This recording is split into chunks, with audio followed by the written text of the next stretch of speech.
সাগর নদী আর পাহাড় বনে পাখিদের গুনগুন গুন ঝরণে।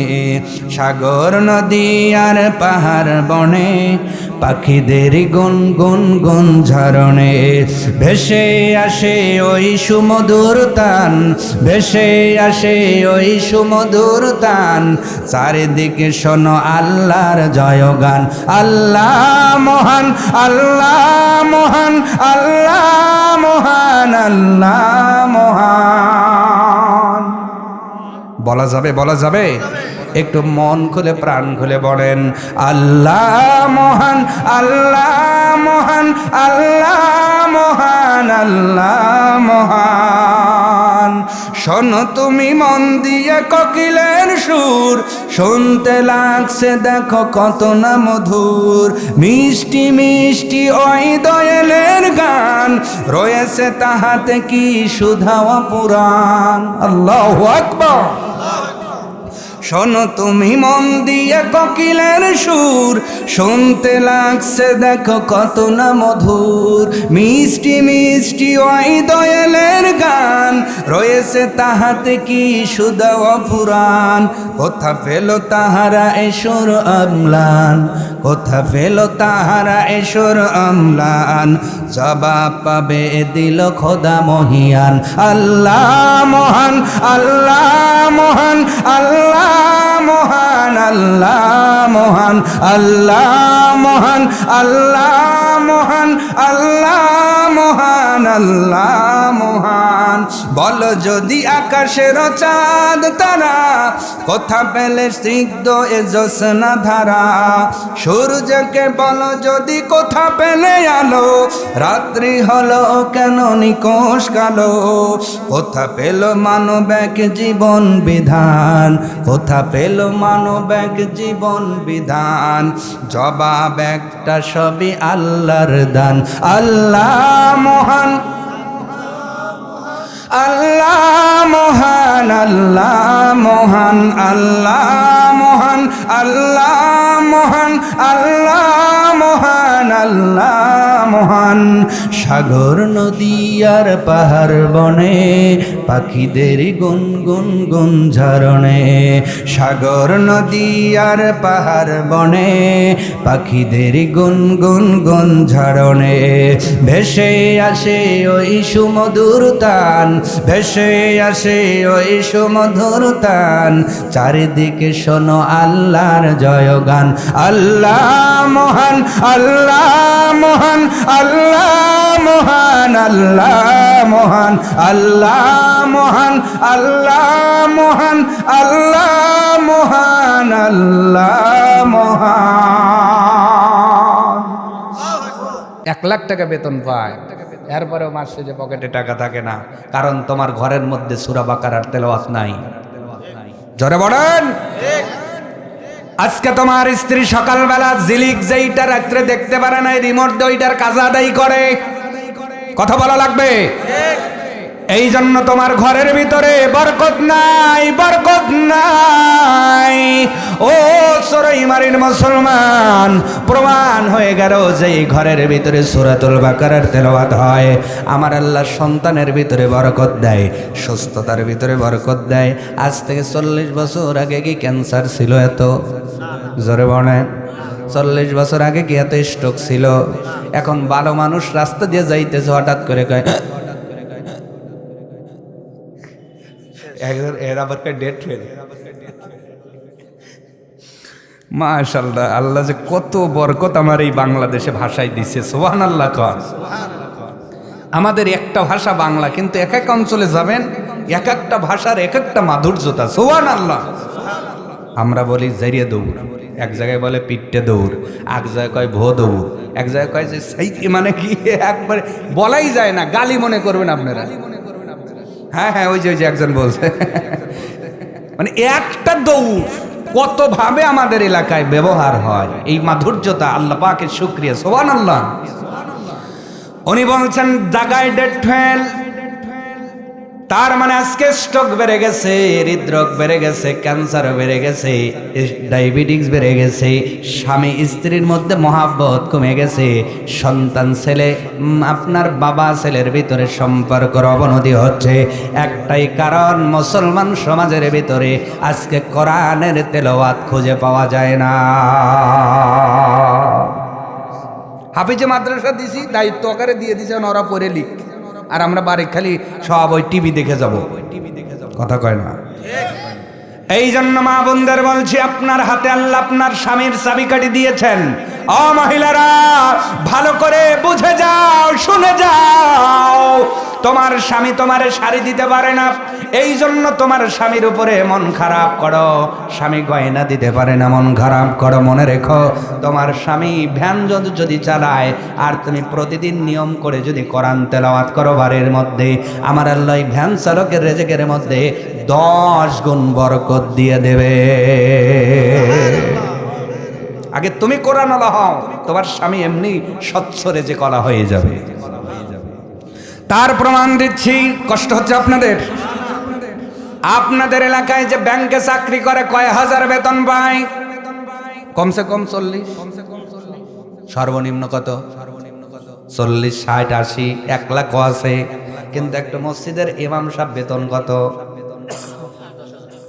8,000, 7,000, 10,000 দিলে মনে হয় যে একবারে সব ভেঙে পড়িয়ে গেল। এতটা হুজুরিক দেব রে, কথা কয় না। 10,000 বেতন পাওয়ার পরে হুজুর কি ছোট জামা পরে না লম্বাটাই পরে? এই জোরে, ছোট না বড়? হুজুরের স্ত্রীকে যে বোরকাটা পড়ায়, ছোট না বড়? হুজুর যে টুপিটা পরে দাম বেশি না কম? তার মানে বোঝা যায় হুজুর 10,000 বেতন পায়, 8,000 বেতন পায়, যেমনে চলে। একজন 40,000 বেতন পায়, তেমনে চলতে পারে না। একটাই কারণ, ম্যাক্সিমাম হুজুরের স্ত্রী সকালবেলা উঠে আল্লাহর কোরআনের তেলাওয়াত করে। প্রত্যেকটা স্ত্রীদের কোরআন তেলাওয়াত করার দরকার আছে না নাই? জোরে বলেন, আছে না নাই?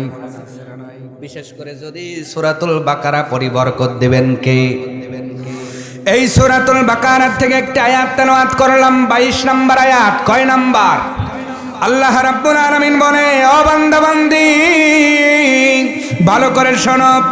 আল্লাযী জাআলা লাকুমুল আরদা ফিরাশাও ওয়াস সামাআ বিনা। আল্লাহ রাব্বুল আলামিন বললেন, তিনি সেই রব যিনি তোমাদের জন্য ভূতলকে বিছানা বানিয়ে দিয়েছেন এবং আকাশকে আল্লাহ তাআলা ছাদ বানিয়ে দিয়েছেন। সুবহানাল্লাহ। কোন আল্লাহ? যেই আল্লাহর ইবাদত করা লাগবে সেই আল্লাহ আমাদের কি কি দিয়েছেন? অনেকেই তো প্রশ্ন করেন, আমার ভাইয়েরা, এই মাথা দিলেন কে? চক্ষু দিলেন কে? নাক দিলেন কে? ঠোঁট দিলেন কে? আমাদের অঙ্গ প্রত্যঙ্গ গুলো দিলেন কে? একটা মানুষকে যদি আল্লাহ কিছুই না দেয়, শুধু মাথা থেকে পা পর্যন্ত যেই অঙ্গ প্রত্যঙ্গ গুলো দিয়েছেন, তোমার আমার শরীরের মধ্যে রব্বুল আলামিন কোটি কোটি টাকার সম্পদ দিয়েছে। সুবহানাল্লাহ। ইয়া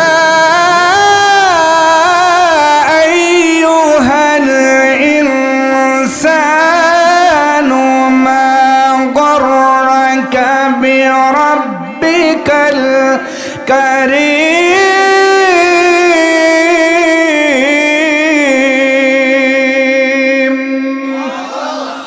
আল্লাহ রাব্বুল আলামিন বলেন, ও মানব সম্প্রদায়, কোন কারণে তুমি তোমার রব থেকে বিমুখ হয়ে গেলা? আল্লাযী খলাকাকা ফাসাওয়াকা ফাআদালাক, যেই আল্লাহ তোমাকে প্রথম সৃষ্টি করলো, সৃষ্টি করার পর তোমাকে মাথা থেকে তোমার শরীরের মধ্যে শক্তি দান করলো। শুধু আল্লাহ শক্তি দেন নাই রে, মাথা থেকে পা পর্যন্ত যিনি সাজায় দিয়েছেন, আওয়াজ তুলে বলতে হবে তিনি কে? এবার অনেক আল্লাহর অনুদান খুঁজে পায় না, এমন নাফরমান আছে না নাই?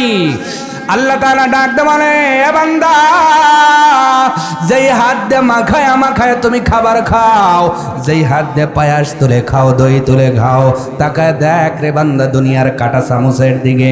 ওই কাঁটা চামচ দিয়ে ভাত খাওয়া যায়, নুডলস খাওয়া যায়, কিন্তু যদি তুমি দই খেতে দুধ খেতে যাও, আর ওই হাতে তোমার দুধ উঠবে না, পায়াস উঠবে না। পায়াসটা ঘন হইলে উঠবে, কিন্তু পাতলা হইলে ওঠে না। দই যদি জমে যায় ওঠে, জমা ছাড়া দই ওঠে না। ডাল কি আর ওই চামচে উঠে? জোরে। কিন্তু আল্লাহ কয়, এমন একটা কাঁটা চামচ দিলাম, এমনি চাপাইবা ডাইল উঠবে, পানি উঠবে, দুধ উঠবে। সুবহানাল্লাহ। আবার এমনি দৌড়বা ভাত উঠবে, তারপরে আবার দৌড়বা গোস্ত উঠবে। এইভাবে যদি হাড্ডি ধরে মুখের সাথে নিয়ে যদি যুদ্ধ করো, দাঁত নামক এমন দৌলত দিলাম, এমনি টান দিবে, হেসকা টান। হাড়ের সাথে যে গোস্ত আছে ছিঁড়ে ছিঁড়ে খাইবা।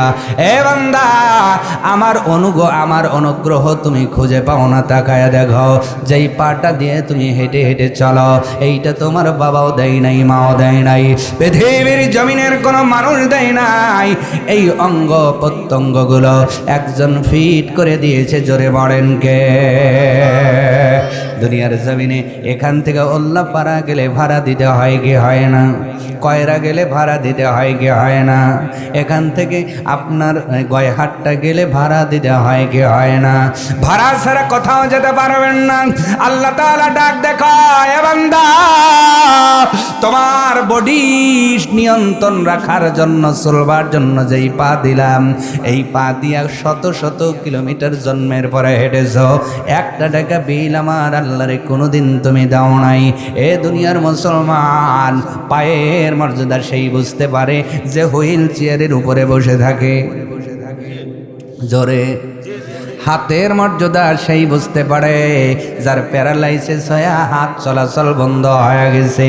আল্লাহ তাআলা ডাকতে বলেন, ওয়াল্লাহু আখরাজাকুম মিন বুতুনি উম্মাহাতিকুম, আমি আল্লাহ তোমাদেরকে মায়ের পেট থেকে বের করলাম, লা তা'লামুনা শাইআ, এমন অবস্থায় বের করেছিলাম যেই দিন তুমি কিছুই জানতা না। وَجَعَلَ لَكُمُ السَّمْعَ وَالْأَبْصَارَ وَالْأَفْئِدَةَ لَعَلَّكُمْ تَشْكُرُونَ।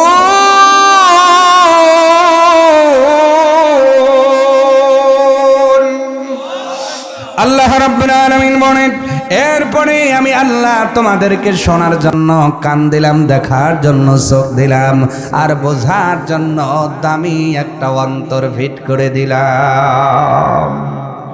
আরো জোরে। আপনার যে এইটা বাবা বোঝেন কি দিয়া? অন্তর দিয়া।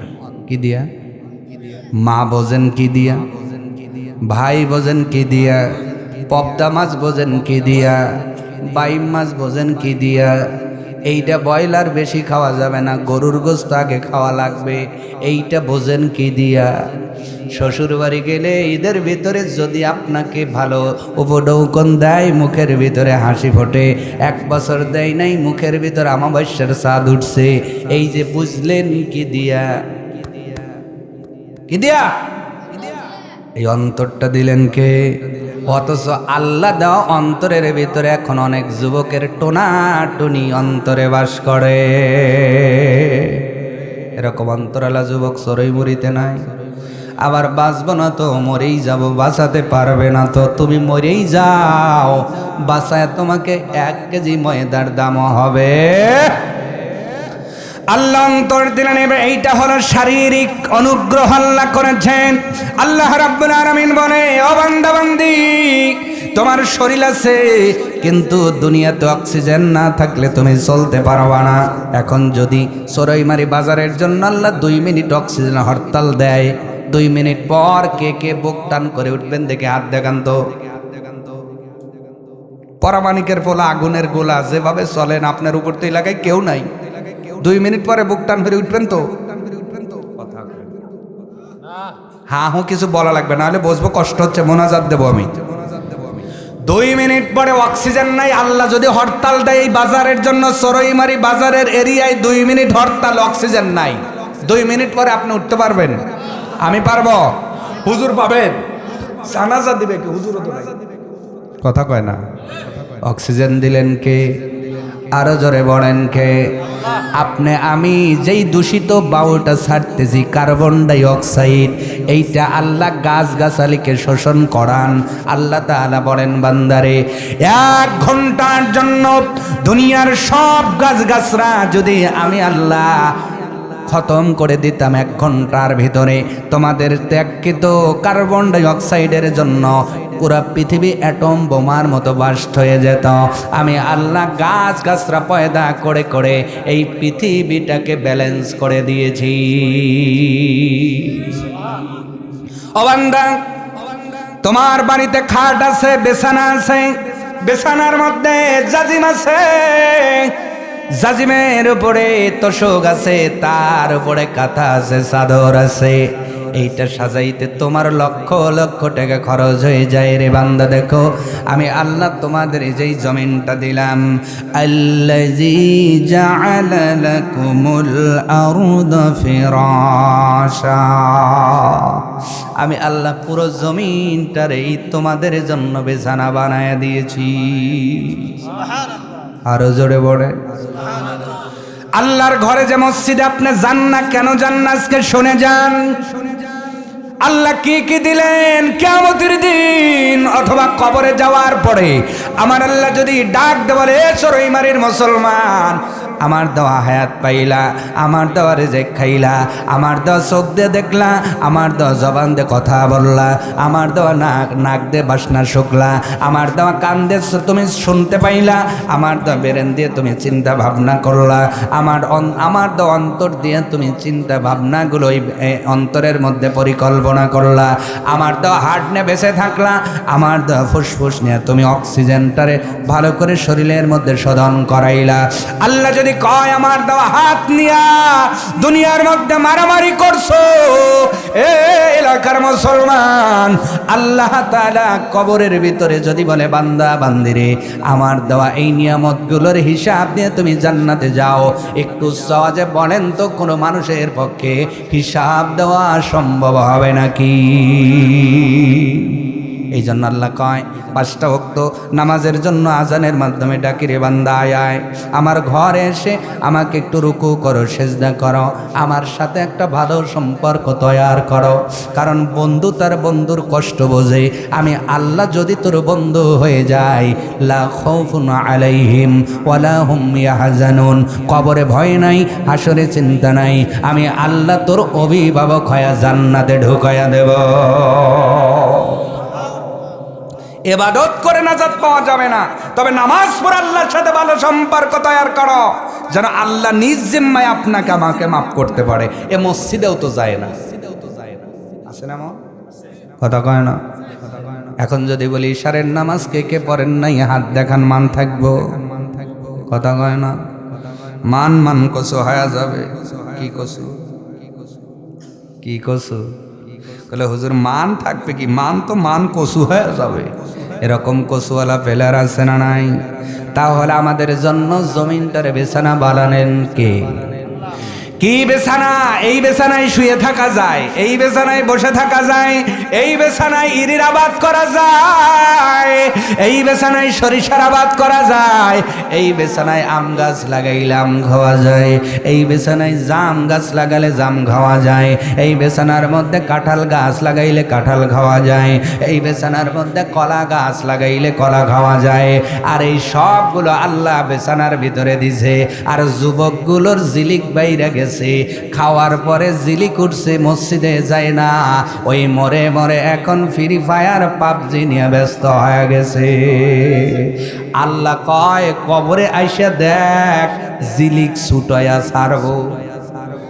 হ্যাঁ, কথা বলা লাগবে। যেইগুলার জিলিকের ঠেলায় আজকে রাত্রেবেলায় বেছানায় পিট নাই, মরে মরে দরদর মার টিট টিট টিট টিট, কথা কয় না? এরকম যুবক আছে না? এলাকায় নাই? আপনাদেরগুলো ভালো আছে। আর আগে জুয়া চলতো ফোনের ভিতর, এখন জুয়া চলে ফোনের ভিতর। এরকম যুবক আছে নয়?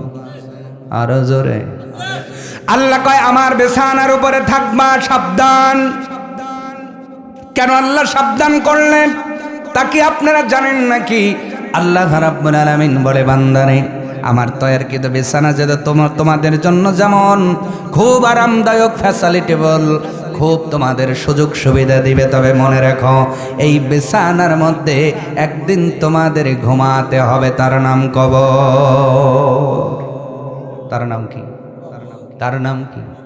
এই বিছানায় ঘুমাতে হবে। মনে রেখো, জমিনে যে অহংকার করে চলতেছ, এই জমিন একদিন তোমার হিসাব নিবে, ঠিক কিনা? কুল্লু নাফসিন যায়িকাতুল মাউত সুম্মা ইলাইনা তুরজাউন।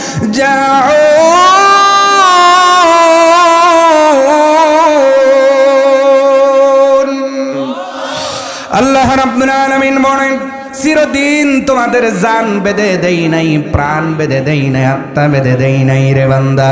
আমি জমিন নামক বিছানা বিছায় দিলাম। এই জমিনের মধ্যে আবাদ করো, এই জমিনের মধ্যে বসবাস করো, এই জমিনের মধ্যে বিচরণ করো, ঠিক। কিন্তু মনে রাখো, নির্দিষ্ট সময়ে পার হয়ে যাওয়ার পরে তোমার কাছে আজরাইল চলে আসবে। আর আজরাইল একবার আসার পরে তোমাকে ছেড়ে দেওয়া হবে না, যাইতে হবে। এই যে কবরস্থান নিজের হাতে বানাইছি, বলেন তো এই কবরস্থানের মধ্যে হাজার হাজার মানুষ ঘুমায় আছে কিনা? একদিন আমি আপনি ওই কবরে যাব কিনা? আরো জোরে বলেন।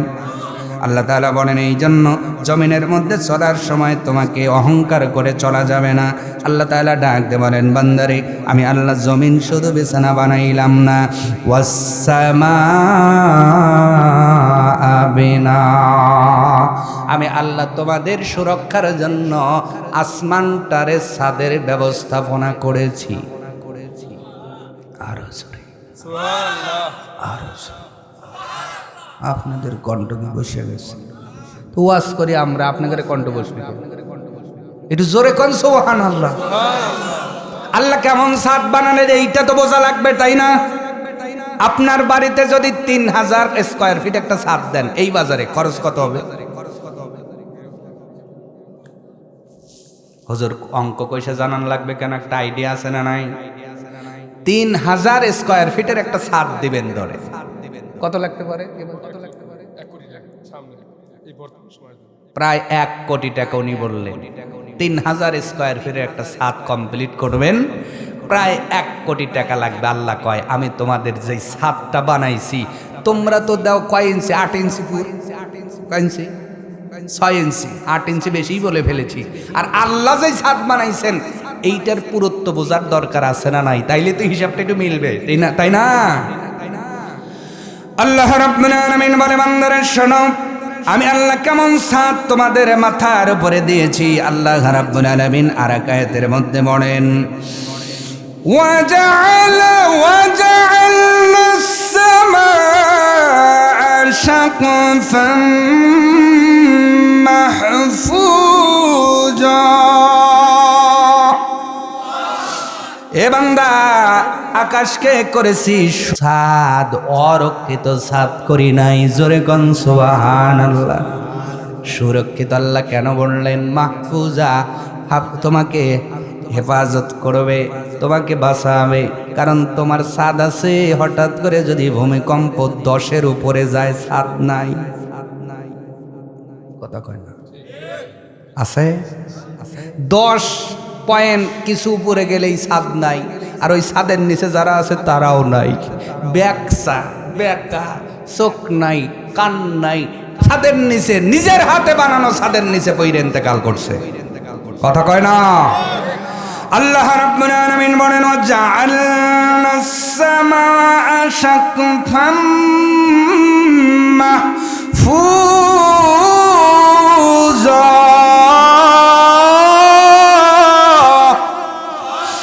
এ বান্দা বান্দি, আমি আল্লাহ তোমাকে হেফাজত করবার জন্য ছাদ বানাইছি। যত মাত্রায় ভূমিকম্প হোক না কেন, এই আসমানের ছাদ তোমার গায়ের উপরে ভেঙে পড়বে না।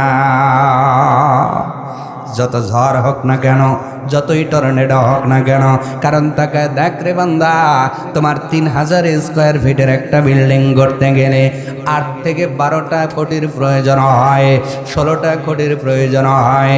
কিন্তু আমি আল্লাহ বিশাল আসমান বানাইছি, একটা খুঁটি দুনিয়াতে রাখি না, একটা রশিও দেই নাই। এই যে সামান্য পাতলা চাদোয়া টানাইছে, তাই কত খুঁটি, কত রশি। এখন যদি বাতাসে একখানি ছিঁড়ে যায়, তাহলে আবার নেমে যাবে। কথা কয় না। আল্লাহ রাব্বুল আলামিন বলে, বান্দারে শোনো, আকাশটার আমি সুরক্ষিত ছাদ কেমন করে বানালাম। এবার আপনারা চিন্তা করবেন, তাহলে আসমান বুঝি এর চাইতেও পাতলা, ছাদের চাইতেও পাতলা নাকি? কেমন পুরো শোনেন। আল্লাহর বান্দা মুফাসসিরে কেরামগণ বলেন, পৃথিবীর মানুষ শোনো, দুনিয়ার থেকে আসমান, প্রথম আসমানের গ্যাপ আছে যতটা, ফাঁকা আছে যতটা, আমার আল্লাহ আসমানকে পুরা মোটা বানাইছে ততটা। আরো জোরে। এবার আরেকটু ধারণা দিই, আপনারা মনে করবেন এই দুনিয়ার থেকে আসমানে যাওয়া সহজ।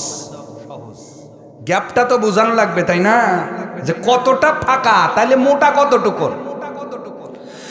আল্লাহ যে সুরক্ষিত ছাদ আসমান বানালেন আমার আপনার জন্য, এই আসমান পর্যন্ত কোনো মানুষের যাওয়া সম্ভব নয়। আল্লাহ যদি না চান, আল্লাহ চেয়েছেন আমার আপনার নবীকে, এই জন্য নবীজি মেরাজের রজনীতে যাইতে পেরেছেন। এছাড়া মানুষের পক্ষে আসমান পর্যন্ত যাওয়া কোনোদিন সম্ভব নয়। চরইমারির বুদ্ধিমান মানুষেরা শোনেন, বর্তমান আমাদের সমাজে, আমাদের পৃথিবীতে সবচাইতে দ্রুতগামী যান হলো বিজ্ঞানীরা বানিয়েছে, তার নাম অ্যাপোলো 11।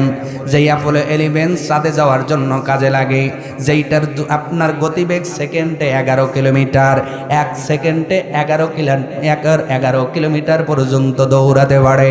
বিজ্ঞান বলছে এই পৃথিবীর থেকে ব্যালেট লুইস নামক একটা নক্ষত্র আছে, ওই নক্ষত্রের মধ্যে কেউ যদি ওই অ্যাপোলো 11 নিয়ে যেতে চায়, এই দুনিয়ার হায়াতের লাগবে 1,15,000 বছর। আসমানে যান নাই কর, কেবল ব্যালেট লুইস আসমানের নিচে একটা তারকা, সেখানে যাইতে লাগবো 1,00,000,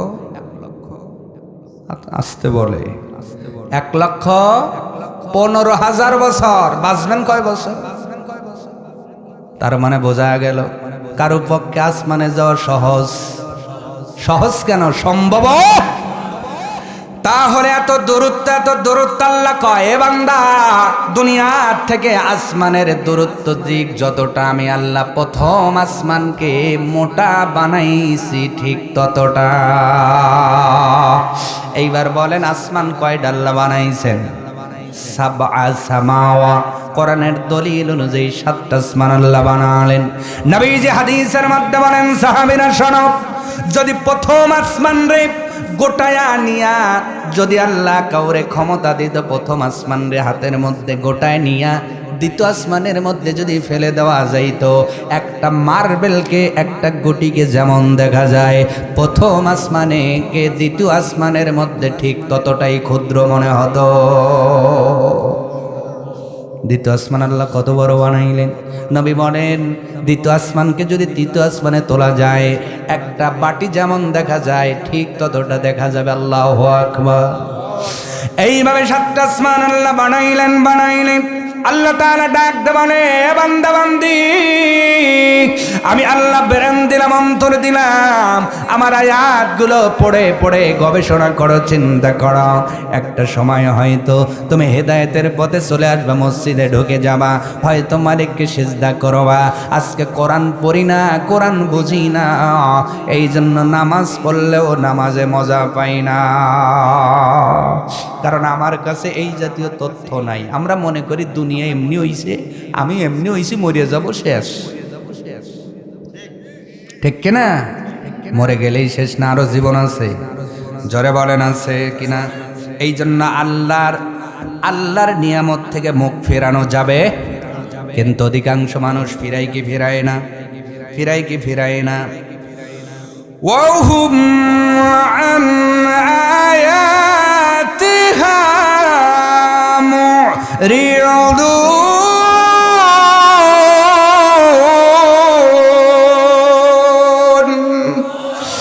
আল্লাহ রাব্বুল আলামিন বলেন, দুনিয়ার জমিনে অধিকাংশ মানুষ আল্লাহর নিদর্শন থেকে মুখ ফিরে নেয়। আমরা মুখ ফিরে নিয়েছি।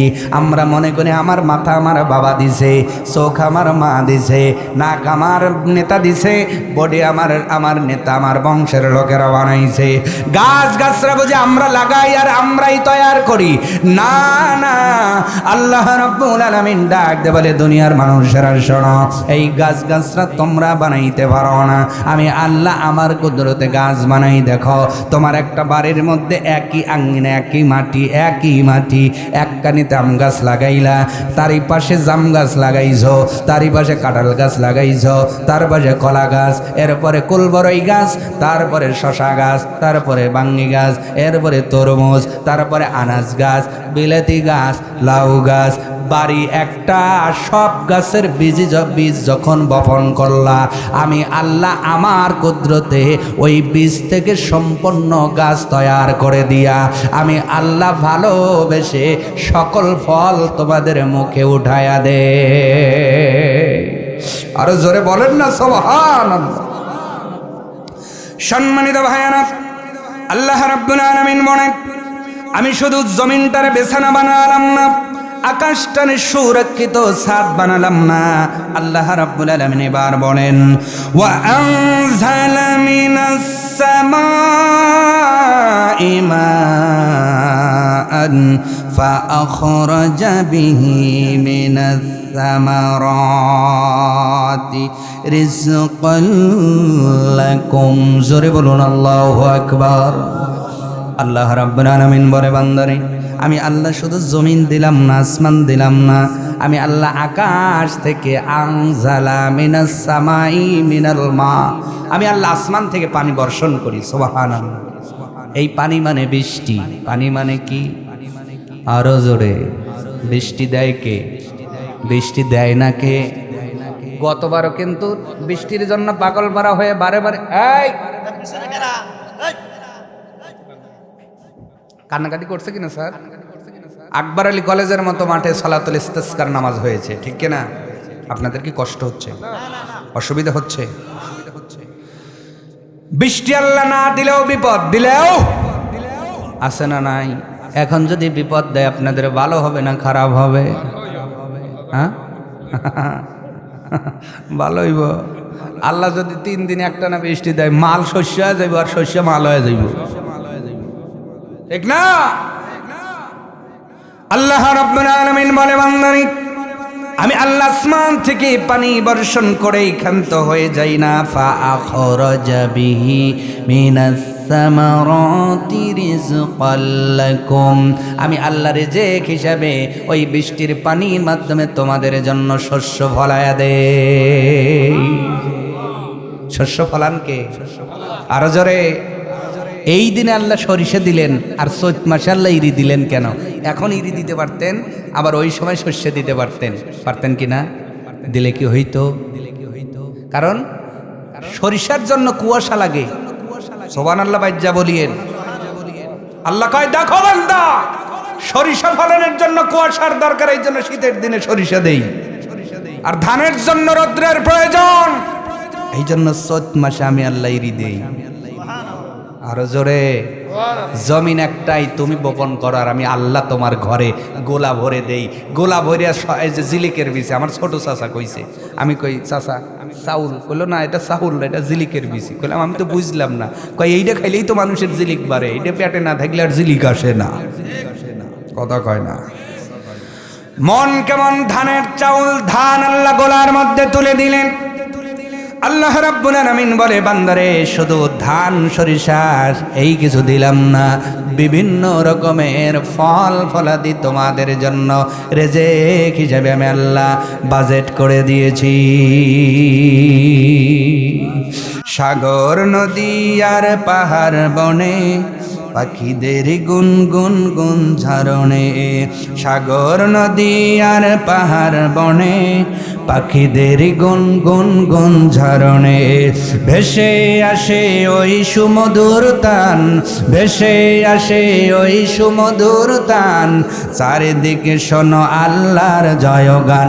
আল্লাহ মহান, আল্লাহ মহান, আল্লাহ মহান, আল্লাহ মহান। বলা যাবে, বলা যাবে? একটু মন খুলে প্রাণ খুলে বলেন আল্লাহ মহান, আল্লাহ মহান, আল্লাহ মহান, আল্লাহ মহান। শোনো তুমি মন দিয়ে কোকিলের সুর, শুনতে লাগছে দেখো কত না মধুর, মিষ্টি মিষ্টি ওই দয়ালের গান, রয়েছে তাহাতে কি সুধা পুরাণ। আল্লাহু আকবার। শোনো তুমি মন দিয়ে কোকিলের সুর, শুনতে লাগছে দেখো কত না মধুর, মিষ্টি মিষ্টি ওই দয়ালের গান, রয়েছে তাহাতে কি সুধা পুরাণ। কোথা পেল তাহারা এসর আমলান, কোথা পেল তাহারা এসর আমলান, জবাব পাবে দিল খোদা মহিয়ান। আল্লাহ মহান, আল্লাহ মহান, আল্লাহ মহান, আল্লাহ মহান, আল্লাহ মহান, আল্লাহ মহান, আল্লাহ মহান, আল্লাহ মহান। বলো যদি আকাশের চাঁদ তারা, কোথা পেলে স্নিগ্ধ এ জ্যোৎস্না ধারা, সূর্যকে বলো যদি কোথা পেলে আলো, রাত্রি হলো কেন নিকোষ কালো, কোথা পেল মানব এক জীবন বিধান, কোথা পেল মানব এক জীবন বিধান, জবাব একটা সবই আল্লাহর দান। আল্লাহ মহান, আল্লাহ মহান, আল্লাহ মহান, আল্লাহ মহান, আল্লাহ মহান, আল্লাহ মহান, আল্লাহ মহান। সাগর নদী আর পাহাড় বনে, পাখিদের গুন গুন গুন ঝরণে, সাগর নদী আর পাহাড় বনে, পাখিদের গুন গুন গুন ঝরণে, ভেসে আসে ওই সুমধুর তান, ভেসে আসে ওই সুমধুর তান, চারিদিকে শোনো আল্লাহর জয়গান। আল্লাহ মহান, আল্লাহ মহান, আল্লাহ মহান, আল্লাহ মহান, আল্লাহ মহান, আল্লাহ মহান, আল্লাহ মহান, আল্লাহ মহান। আসতে বলবেন না, মেহেরবানি করে উচ্চ আওয়াজে বলুন আল্লাহু আকবার। আল্লাহ রাব্বুল আলামিন মহান হয়। আল্লাহ তাআলা ডাক দে মানে, ও বান্দা বান্দি, আমি আল্লাহ জমিনটারে বিছানা বানাইয়া, আসমানটারে সুরক্ষিত ছাদ বানাইয়া, ওই আসমানের মধ্যে মেঘের ব্যবস্থাপনা করে তোমাদের যেই জায়গায় যতটুকু বৃষ্টির প্রয়োজন, আমি আল্লাহ বৃষ্টির ব্যবস্থাপনা করে দিয়া তোমাদের শস্য গজায় দেই, গাছের বিচি গজায় দেই, লাউয়ের বিচি গজায় দেই। সুবহানাল্লাহ। গজায় দেন কে? আল্লাহ ছাড়া আপনার বাড়ির লাউর গাছ কেউ গজায় দেয়? আপনি রোপণ করে যদি লাটিলে দাঁড়াতেন, তুই যদি না গজিস তোর ঠ্যাং ভাঙিয়া ফেলাবো। আপনার ভয়ে কেউ গজায়? কার কথায় গজায়? জোরে বলেন।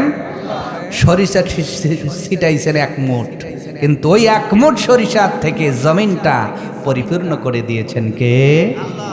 এই যে আপনারা ইরির জন্য বেসন দিছেন না, বেসন থেকে বেসন হয়ে গেছে ইরির বেসন, 1 মণ 1.5 মণ ধানের বেসন দিছেন। এই 1.5 মণ ধানের বেসন দিয়া 20 বিঘা 15 বিঘা 10 বিঘার নিচে তৈব সবাই রোপণ করবে, সার দিবে।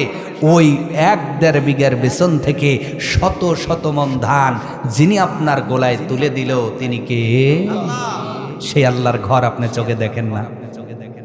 আজান হয়, আপনি বাজারে চাষটলে চা খান, উড়া ধুরা বেড়ান, আল্লাহ দেওয়া সব কিছু আপনার শরীরের ভিতরে বাইরে সব আল্লাহ, অথচ আপনি হুকুম মানেন কার? আপনি নিজেও জানেন না। ঠিক কিনা আমার ভাইয়েরা? আল্লাহ রাব্বুল আয়াতের একদম শেষ কনসেপ্টে চলে এসেছি। আয়াতের ভিতর আল্লাহ রাব্বুল আলামিন কয়েকটা কনসেপ্ট দিয়েছেন, অংশ দিয়েছেন। একদম শেষ পর্যায়ে আল্লাহ রাব্বুল আলামিন বলেন, ফালা তাজআলু লিল্লাহি আদাদান ওয়া আনতুম তা'লামুন।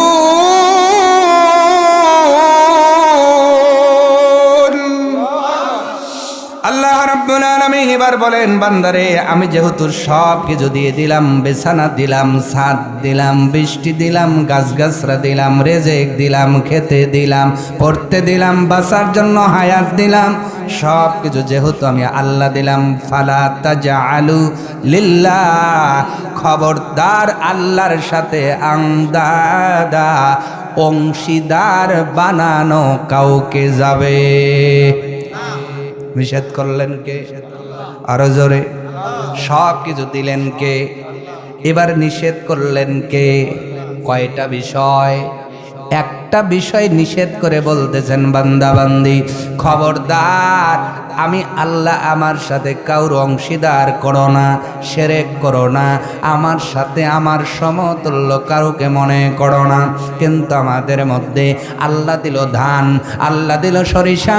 একটা মানুষকে যদি বলা যায়, বাবাজি কেমন আছেন, কয় 20 মণ হারে ফসল হইছে জন্য খায়া পরে বাইচে আছে।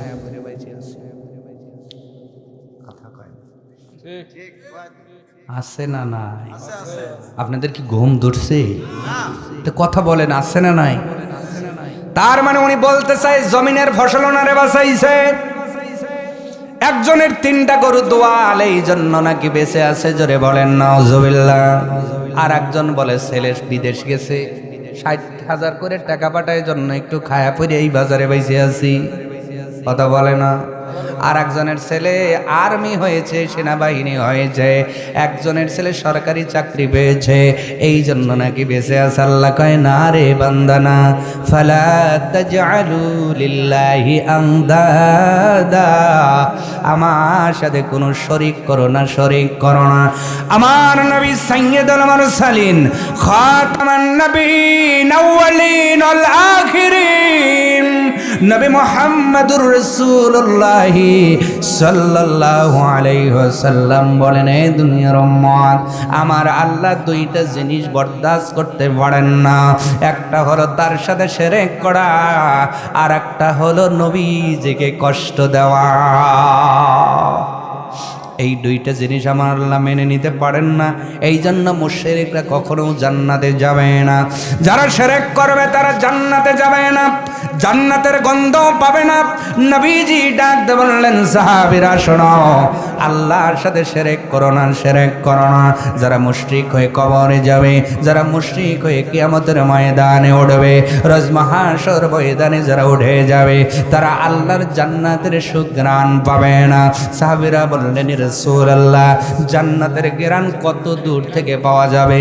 নবীজি ডাক দিয়ে বলেন, জান্নাতের পথ এখনো 70 বছরের রাস্তা আছে, এর আগে থেকেই জান্নাতের ঘ্রাণ পাওয়া যাবে। তার মানে প্রমাণ হলো মুশরিকরা জান্নাতের 60 দাগেরও বাইরে থাকবে। কথা ক্লিয়ার না ভেজাল আছে? এই জাতীয় কথা কাজ থেকে ফিরে থাকা লাগবে। বাঁচায় কে? মারে কে? হায়াত দেয় কে? জীবন কার? মরণ দেয় কে? হিসাব নেবে কে? এই জন্য আপনার কথা কি হলো? লোকমান হাকিম তার সন্তানকে বুঝাইতে যায়, বলেছে, ইয়া বুনাইয়া লা তুশরিক বিল্লাহ, এ সন্তান আল্লাহর সাথে শিরক করো না, ইন্নাশ শিরকা লা জুলমুন আযীম, নিশ্চয় শিরক হলো বড় গুনাহ, মহা বড় গুনাহ, মহা বড় পাপ। এই পাপ আমার আল্লাহ কোনোদিন ক্ষমা করবেন না। ব্যস্ততার কারণে 2 ওয়াক্ত নামাজ ছুটে গেছে, ব্যস্ততার কারণে আপনি আল্লাহরে ডাকতে পারেন নাই, অথবা গরমিশের কারণে কোনো ইবাদত রুকসুদ হয়ে গেছে, ছুটে গেছে, ফৌদ হয়ে গেছে। আল্লাহ তাআলা কয় আমি ইচ্ছা করলে কিয়ামতের ময়দানে গফুর ও গফফার নামের ওসিলায় মাফ করে দিতে পারি, কিন্তু শিরকের গুনাহ আমি আল্লাহ কখনোই ক্ষমা করব। শিরককারী আছে না নাই? আরো জোরে। আজকে জালসা হলো, কোনো হিন্দু ভাই আইছে কি মেলায় আইছে? এখানে না আসুন, মেলায় আইছে, কথা কয় না। মেলার মধ্যে দুই একজন আসলে আসতে পারে, কিন্তু সংখ্যায় খুবই কম। দেখবেন তাদের ভিতরে কষ্ট দেওয়ার জন্য বলি নাই, তারা আমি আশ্চর্যিত হয়ে গেছি। কিছুদিন পূর্বে একটি ঘটনা পাইলাম, সেটি হলো আমি একটা কাজের জন্য দূরে গিয়েছি সফর করার জন্য। হঠাৎ করে আমার সাক্ষাৎ হয়ে গেল দুইজন হিন্দু ভাইয়ের সাথে। ওনারা খাবার খাবেন, জিজ্ঞাসা করতেছেন এরিয়ার মধ্যে কোনো হিন্দুর দোকান আছে নাকি। আমি বললাম মুসলমান, না ওরা গরু গোস্ত না দেব না, জবরদস্ত না দেব না। আমি আঘাত দেওয়ার জন্য বলি নাই, অথচ আমরা বিচার করি কালী পূজা, এটা মুসলমানের কথা কয় না। না বললে সত্য কথা মোনাজাত দেব, আপনাদের কষ্ট হইতেছে মনে হয়। কালী পূজা মুসলমানের বলেন, কিন্তু কালী পূজার মধ্যে যে উপস্থিতি দেখলে মনে হয় ওরাই 90 ভাগ, আমরাই হলো 10 ভাগ। কথা কয় না। কালী পূজায় যে মানুষ যায়, যত মানুষ, আমার তো ভয় হয়, মনে হয় ওরাই 90 ভাগ, আমরা 10 ভাগ। সব কি হিন্দু যায়? কথা বলেন। শুধু যায় না, অনেক মুসলমানের বাচ্চার রেকর্ড আছে প্রসাদও খায়। কথা কয় না।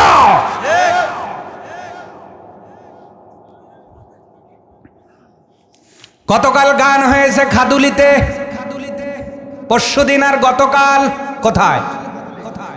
গান কি আল্লাহ জায়েজ করছে না হারাম করছে? কথা আমার না কোরআনের কথা।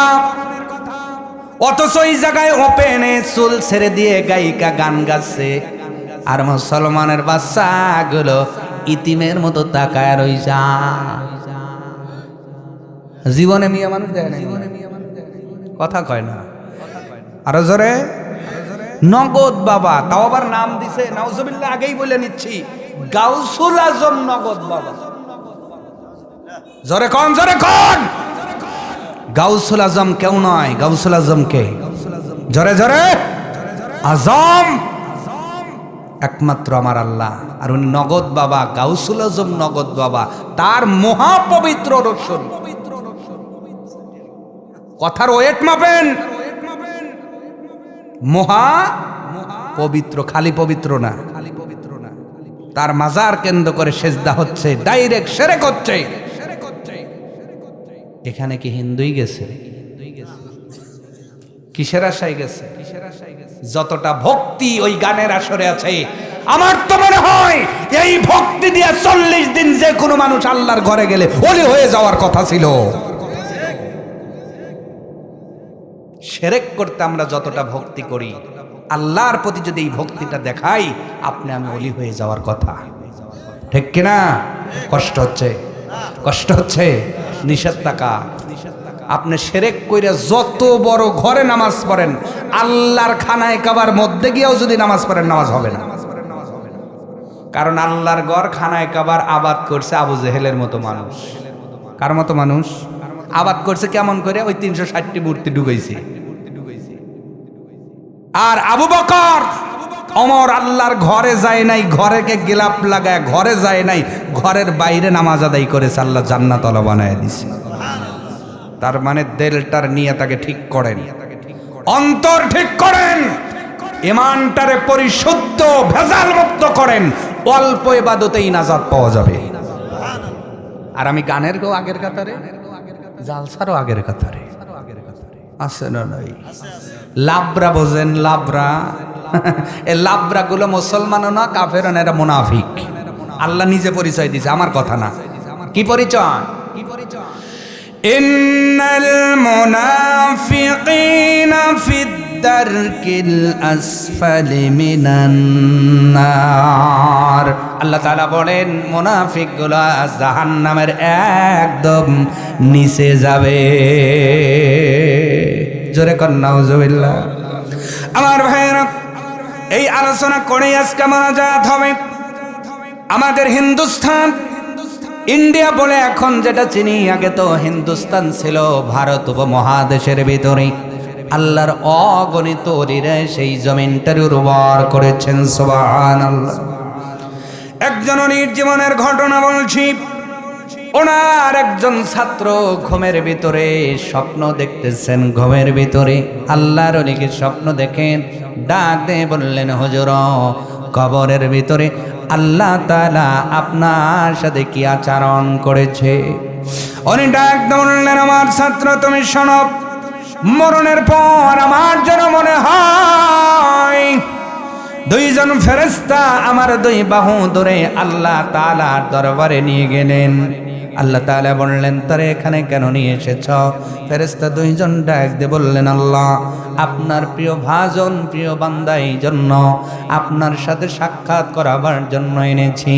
আল্লাহ তাআলা ডাক দিয়ে বলেন, তাড়াতাড়ি করে তারে আমার সামনে থেকে নিয়ে যাও, আমি তার চেহারা দেখতে চাই না, সে হলো একজন মুশরিক। নাউজুবিল্লাহ। আরো জোরে। সে হল একজন শিরককারী, আর শিরককারীর সাথে আমি আল্লাহ আমার কোনো সম্পর্ক নাই।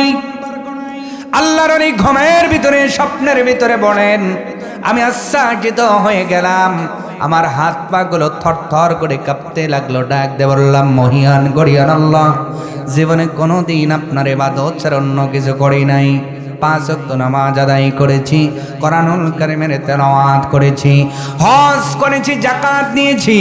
আপনার নবী জানিয়েছে, মা আতাকুমুর রাসূলু ফাখুজুহু। আল্লাহ তাআলা আপনি যে কোরআন দিয়ে বলেছেন নবী যা এনেছে তা শক্ত করে ধরো, আমি সেটা শক্ত করে ধরেছিলাম। ওয়া মা নাহাকুম আনহু ফান্তাহু, নবী যা নিষেধ করেছে তা ছেড়ে দাও, আমি সবগুলো কাজ ছেড়ে দিয়েছিলাম। আল্লাহ, আমার জানা মতে এমন কোন কাজ যা করেছি যার কারণে এমন ধরনের কথা আপনি বলতে পারেন, আমার জ্ঞানের মধ্যে এই কাজটা আমি কোনোদিন করি নাই। আমাকে মুশরিক বানানো হলো, আমি মুশরিক হয়ে গেলাম। আল্লাহ, আপনি মহিয়ান গরিয়ান রব, কোন গুনার কারণে আমি মুশরিক হয়ে গেলাম একটু বলবেন নাকি? আল্লাহ তাআলা ডাক দিয়ে বলেন, আমার বান্দা তুমি স্মরণ করো, তুমি স্মরণ করো সেই দিনের কথা যেই দিনে হিন্দুস্তানের ভিতরে হিন্দুদের পূজা হইতেছিল। কি হইতেছিল? তাদের পূজাও হয়। হোলি অনুষ্ঠান কার? হিন্দুদের। হোলির অনুষ্ঠান কার? জোরে বলেন কার? আজকে আমাদের মুসলমানদের বিয়েও হোলির রং মাখায় কি মাখায় না? জোরে আবির নিয়ে আইসার ছিটায় রাগায় লাগায়। আল্লাহর নবী বলেন, যার সাথে যার মহব্বত তার সাথেই তার কিয়ামত। তোমার যদি মুসলমানের নিয়ম ভালো না লাগে, মনে রেখে দিও তোমার হাসর নাসর হবে সেই হিন্দুদের সাথে। ভালো করে বুঝে নাও। আল্লাহ তাআলা ডাক দিয়ে বলেন, বান্দারে মনে করো সেই দিনের কথা যেই দিনে হিন্দুদের হলিডে ছিল। হলিডে তারা রং নিয়ে খেলা করতেছিল। প্রত্যেকটা আপনার গাছ গাছরা থেকে শুরু করে সমস্ত মানুষগুলোকে রঙে রাঙান্বিত করেছিল, রঙিল করে দিয়েছিল। ওই মুহূর্তে আমার একটা সৃষ্টি, তার নাম হলো গাধা। গাধা গাধা এই গাধাটা রাস্তা দিয়ে যাইতেছিল, কিন্তু এই গাধাটাকে এখনো কেউ রংটা মাখায় নাই, রংটা কেউ মাখায় নাই। কিন্তু তুমি ওই দিন পানটা খেয়েছিলা, পান খাওয়ার পরে ওই গাধার উপরে পিক ফেলে বলেছিলে, গাধারে এই হোলির দিনেও কেউ তোরে রাঙায় নাই, আমি তোরে আজকে রাঙায়া দিলাম। আরো জোরে। এতটুকু কথা তুমি বলেছিলে কিনা? ওনার মাথাটা নত হয়ে গেছে। আল্লাহ, হা হা, আমি এই কথাটা বলেছিলাম। আল্লাহ কয়, ওই হোলিডে তো মুসলমানদের নয়, তারা সেটা হলো হিন্দুদের। কিন্তু ধর্ম নিয়ে কোনো বাড়াবাড়ি করা যাবে। লাকুম দীনুকুম ওয়ালিয়া দীন। আল্লাহ তাআলা স্পেসিফিক ভাবে আলাদা করে বর্ণনা করেন, এইটা তোমার, এইটা তাদের, তোমাদের সাথে তাদের মিল নাই, তাদের সাথে তোমার কোনো মিল থাকতে পারে না। এবার বান্দা, ওই দিন হলিডে ছিল, তারা রং খেলতেছিল, আর তোমার কাছে ওই দিনের মর্যাদা বুঝি ভালো লেগেছিল, এই জন্য আমার অবলা প্রাণীটাকে পানের পিক দিয়ে রাঙায় দিয়া তুমি হলিডে পালন করেছিলা। এই জন্য আজকে জান্নাতে নয়, তোমার হাসর নাসর হবে হিন্দুদের সাথে। আওয়াজ তুলে জোরে বলা যাবে কি নাউজুবিল্লাহ।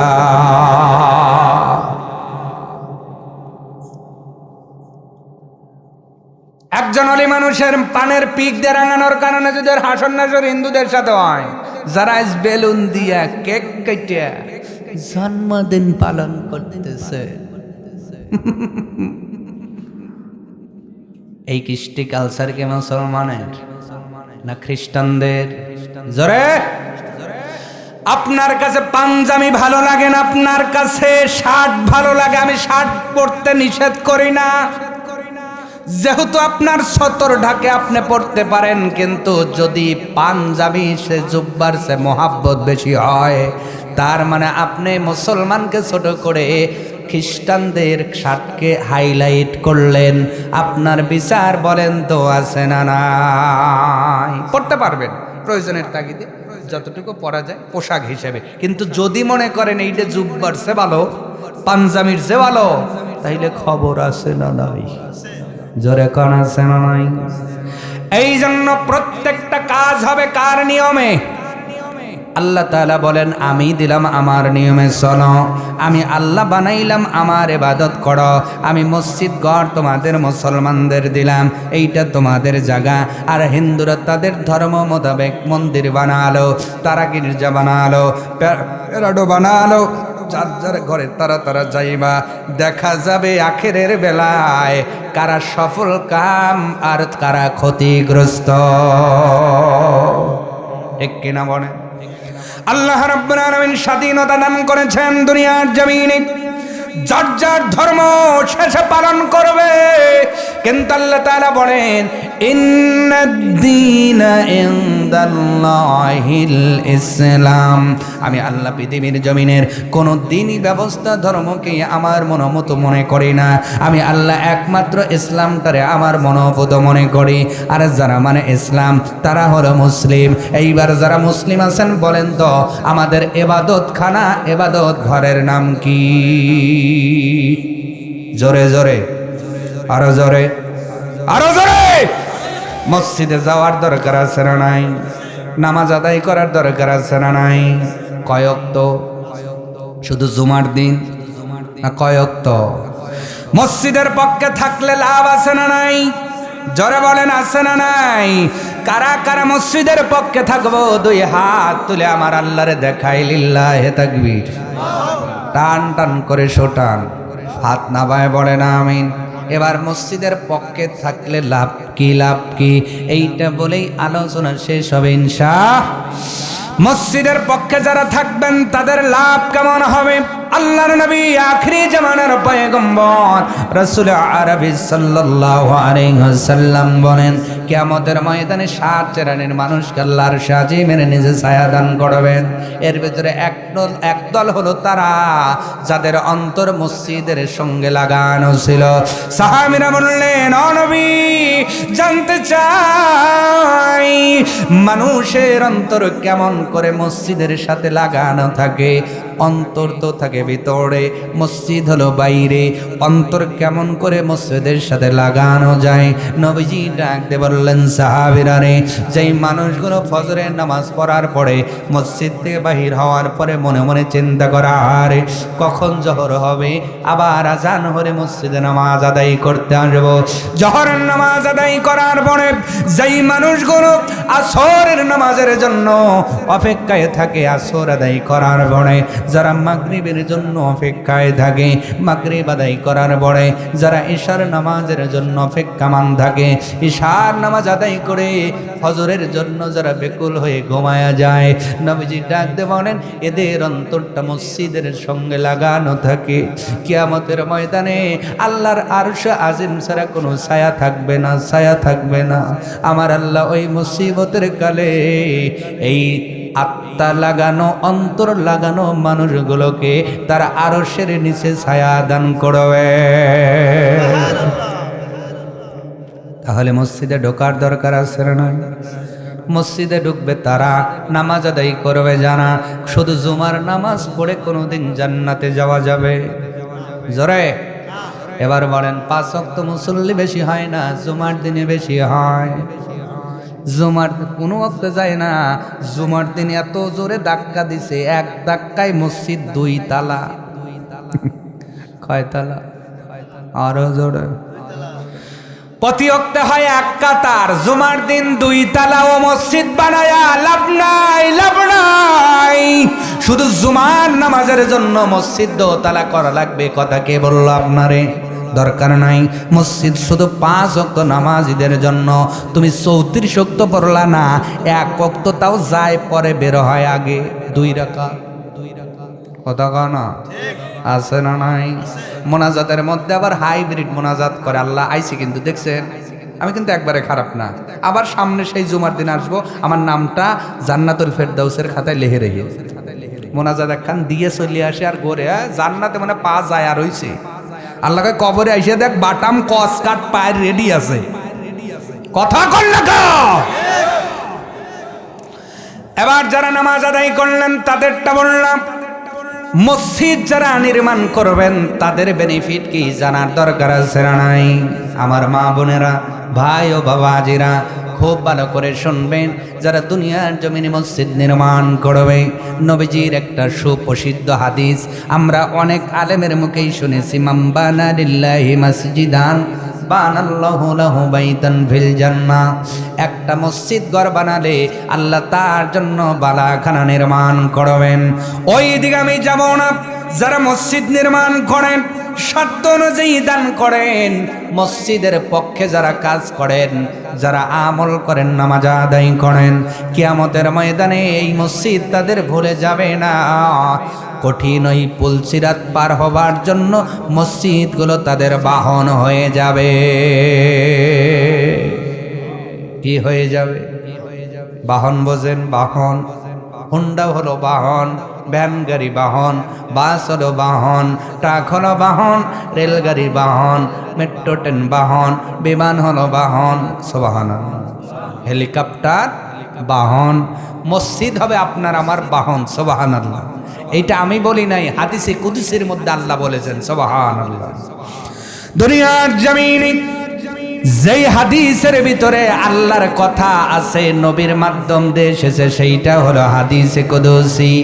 আল্লাহ তাআলা বলেন, দুনিয়ার বান্দা বান্দি শোনো, কুল্লু মান আলাইহা ফান, সব কিছু ফানা ফিল্লাহ হয়ে যাবে, সব কিছু ধ্বংস হয়ে যাবে। ধ্বংস হয়ে যাওয়ার পরে আমি আল্লাহ ওয়ায়াবকা ওয়াজহু রাব্বিকা যুল জালালি ওয়াল ইকরাম, আমি আল্লাহ মহিয়ান গরিয়ান শুধু অবশিষ্ট থাকব। কিন্তু আমি আল্লাহ বেঁচে থাকার আগে কিছু ফেরেশতা এখনো বেঁচে আছে, তারা এখনো কিয়ামতের ময়দানে ইন্তেকাল করে নাই। আমার আল্লাহ তাকায়া দেখবে মহাশূন্যের ভিতরে মেঘের মতো কি যেন ভাসতেছে। সুবহানাল্লাহ, আরো আসতে কর। পৃথিবী নাই, কি নাই? পৃথিবী ওই সময় নাই, গ্রহ নাই, উপগ্রহ নাই, তারকা নাই, চন্দ্র নাই, সূর্য নাই, আপনার বুধ বৃহস্পতি, গ্যালাক্সি, ব্ল্যাক হোল, মধ্যাকর্ষণ শক্তি, অভিকর্ষণ শক্তি। আল্লাহ তাআলা বলেন, যেই আসমানের গল্প শুনাইলাম রে বান্দা, ওই আসমানও নাই, 7 আসমানও লন্ড ভণ্ড যিনি করে দিবেন তিনি কে?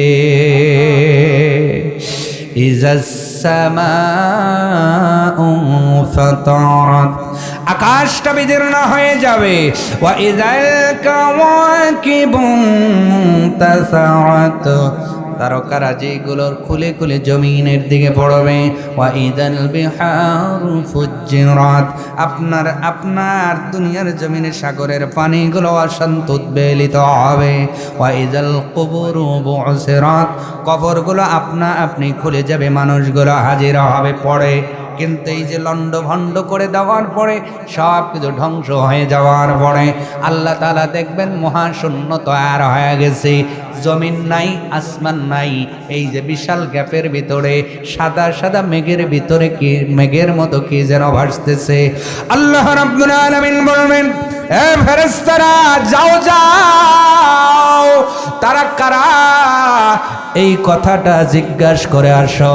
আমার আল্লাহ জানেন কি জানেন না? জানার পরেও বলবেন, ফেরেশতারা বলবেন আল্লাহ আপনি জানেন, এর পরেও কেন বলেন?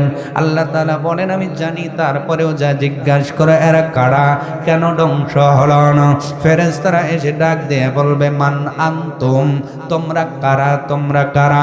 দুনিয়ার জমিনে কেউ নাই, জমিন নাই, বিল্ডিং নাই, বাড়ি নাই, ঘর নাই, গাছ গাছরা নাই, নদী নালা নাই, কিছুই নাই, সব কিছু ধ্বংস হয়ে গেল। কিন্তু তোমরা ধ্বংস না হয়ে এখনো মেঘের মতো আকার নিয়ে মহাশূন্যের মতো ভাসতেছ। তোমাদের পরিচয় কি? মান আনতুম, তোমরা কারা, তোমাদের পরিচয় কি বলো না? এবার মেঘের ভিতর দিয়ে আওয়াজ হবে, নাহনু মাসাজিদাল্লাহ।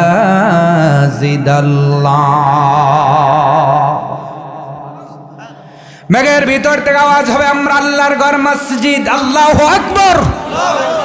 ওই দিন আপনাদের সরাইমুড়ি, চৌরাস্তা, বাজার, বাইতুল মামুর, জামে মসজিদ, ওই মসজিদের দলে থাকবে।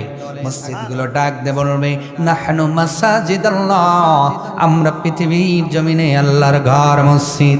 ফেরেশতারা ডাক দে বলবে মসজিদ বুঝলাম, কিন্তু তোমরা ধ্বংস হও না কেন, ধ্বংস হও না কেন? আল্লাহ তো বলেছে কুল্লু মান আলাইহা ফান, সব কিছু ফানা ফিল্লা হয়ে যাবে, সব কিছু ধ্বংস হয়ে যাবে, তোমরা ধ্বংস হও না কেন বলো? এবার মসজিদগুলোকে আল্লাহ জবান খুলে দিবেন, মসজিদগুলো বলতে পারবে সুবহানাল্লাহ। মসজিদের আল্লাহ চক্ষু দিবেন, ওই দিন মসজিদগুলো দেখতে পারবে।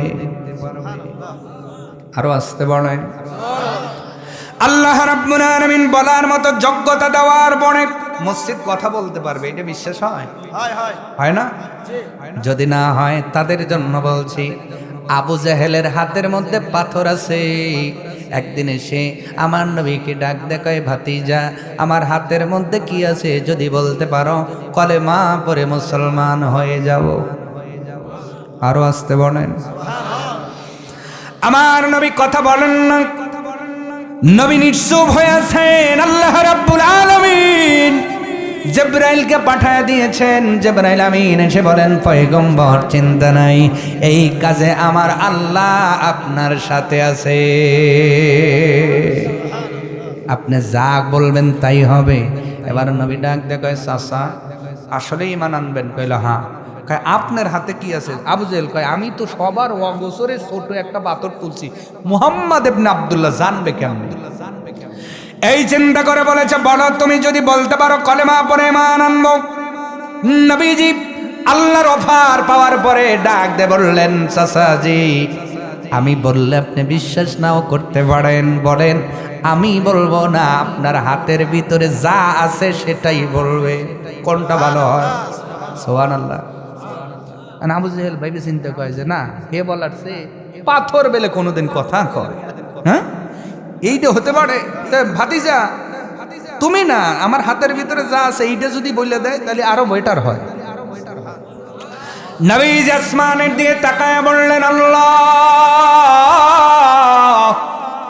তোমার দেওয়া শক্তি নিয়ে চাচারে কথা দিয়েছে, আমার কোনো পাওয়ার নাই, তবে তুমি সম্মান দিয়া রহমাতাল লিল আলামিন বানাইছো, তুমি আমারে হাবিব বানাইছো, দোস্ত বানাইছো। আল্লাহ তোমার মর্যাদার খাতিরে তুমি আমার চাচার জন্য আমার কারণে পাথরের জবানটা খুলে দাও।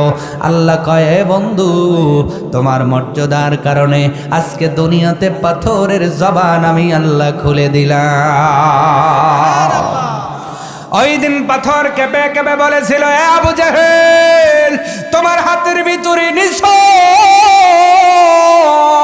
তুমি আমারে চেনো নাই, আমিও তোমারে চিনি নাই, কিন্তু আমি তোমার না চিনলে কি হবে? আমি রহমাতাল লিল আলামিনকে চিনতে পেরেছি। ওই নবীর হাতে হাত দিয়ে কলেমা পড়ে মুসলমান হয়ে যাও, আশা করা যায় তুমি জান্নাতওয়ালা হয়ে যাবা। আবু জেহেল ঢিল দিয়ে কয়, এতদিন শুনছিলাম তুমি পাগল, এখন দিই আসলে বড় জাদুকর। আরো জোরে খান। এরকম বাটপার, সিটারি, বাটপাড়ি আমাদের মধ্যেও আছে না? নামাজের জন্য ধরে তাবলীগের কিছু ভাই আসে, নিজেরটা খায়া নিজেরটা পইরা মসজিদে থাইকা নামাজের দাওয়াত নিয়ে আসে, পোলাপান খেলতেছে ক্রিকেট, যদি দেহে ওরা আসতেছে কয় ধো ব্যাট বল থো দৌড় দে, কথা কয় না। আবার যখন ওনারা রাস্তা দিয়ে চলে যায় আবার এসে খেলা শুরু করে, কারণ জানে দল্লি ছাড়বি না, মসজিদে নিয়ে যাবি। তার মানে বোঝা গেল জোর করে হিদায়েতের পথে তোমারে নিতে চায়, তুমি আবু জেহেলের মতো যাইতে চাও না। আর গানের অনুষ্ঠানে বলা লাগে না, হুন্ডায় তেল তুলে কথা কয় না। এখন যাওয়ার লোক আছে না নাই? আছে না নাই? তার মানে আল্লাহ চাইলে পাথর কথা বলতে পারে, আল্লাহ চাইলে কবরও কথা বলতে। দলিল আছে না নাই? হযরত ফাতেমা রাদিয়াল্লাহু তাআলা আনহাকে যখন কবরস্থ করবেন রাত্রে বেলায়, আবু যর গিফারি রাদিয়াল্লাহু তাআলা আনহু ডাক দিয়ে বলেন, কবর রে সাবধান হয়ে যাও, আজকে যেমন তেমন মহিলা তোমার ভিতরে রাখতেছি না। ফাতেমা রাদিয়াল্লাহু তাআলা আনহা জানো কবর এইটা হলো নবীর বিটি, নবী নন্দিনী ফাতেমা রাদিয়াল্লাহু তাআলা আনহা। শুধু ফাতেমা নবীর বিটি নয়, হাসান হুসাইনের আম্মা জান, শুধু হাসান হুসাইনের আম্মা নয়, এটা ইনি হলেন হযরতে আলীর স্ত্রী। কবর শুধু ইনি আলীর স্ত্রী নয়, আল ফাতিমাতুস সাইয়্যিদাতুন নিসাই আহলিল জান্নাহ, এই মহিলাটা হবে জান্নাতি মহিলাদের সরদারিনী। সুবহানাল্লাহ।